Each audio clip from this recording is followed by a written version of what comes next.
Single plate கிளச்சோட video பார்த்துருப்பீங்க. அதே மாதிரி தான் மல்டி பிளேட் கிளச்சோட வீடியோவும். சிங்கிள் பிளேட் கிளச் அப்படின்னா அதில் ஒரே ஒரு கிளச் பிளேட் மட்டும்தான் இருக்கும்.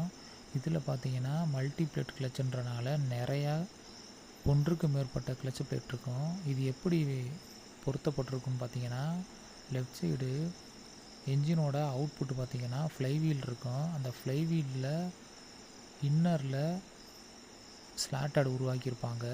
அந்த ஸ்லாட்டரில் பார்த்தீங்கன்னா ஃபுல்லாக ப்ரெஷர் பிளேட் வந்து ஃபிட் பண்ணியிருப்பாங்க.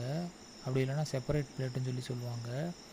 ரைட் சைடு பார்த்தீங்கன்னா கிளச்சு சாஃப்ட் இருக்கும். அந்த கிளச்சு சாஃப்டில் தான் என்ன செஞ்சுருப்பாங்கன்னா கிளச்சு பிளேட் மாட்டியிருப்பாங்க. இது பார்த்தீங்கன்னா இந்த படத்தில் 3 கிளச்சு பிளேட் மாட்டியிருப்பாங்க. அந்த கிளச்சு பிளேட் மாட்டப்பட்ட அந்த கிளச்சு சாஃப்டில் பார்த்தீங்கன்னா கருப்பு கலரில் மேலே கீழேயும் இந்த சேட் பண்ணியிருப்பாங்க. அதுக்கு என்ன அர்த்தம்னா அந்த கிளச்சு பிளேட்டு வந்து கிளச்சு சாஃப்டில் ஃபிட் பண்ணியிருப்பாங்க. அது பக்கத்தில் இருக்கிற ப்ரெஷர் பிளேட்டு வந்து ஃப்ளைவீலில் இருக்கிற காடியில் மாட்டியிருப்பாங்க. இப்படி தான் இதோட அமைப்பு இருக்கும். கிளச்சு பிடிக்கும் போது என்ன நடக்கும்னா இந்த ப்ரெஷர் பிளேட் வந்து கிளச்சு பிளேட்டை அழுத்தி பிடிக்காது. அந்த டைமில் தான் நம்ம வந்து கியரை சேஞ்ச் பண்ணுவோம்.